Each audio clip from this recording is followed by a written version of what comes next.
This is Todd Bender with Mid-Hudson News here on Sunday afternoon outside of our Poughkeepsie newsroom, where it has been snowing steadily for about 3 hours now, and the rate of accumulation is steadily picking up.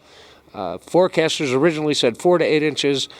Now they're hinting that it might be upwards of 8 inches or more. Snow that doesn't get moved in the next 24 hours or so will end up becoming hard pack as temperatures struggle to rise above 5 degrees above zero at each evening through Thursday. Municipal snowplow crews are expecting difficulties as cars that are parked on the street are likely going to remain there through tomorrow, which is a holiday. For Mid-Hudson News, I'm Todd Bender.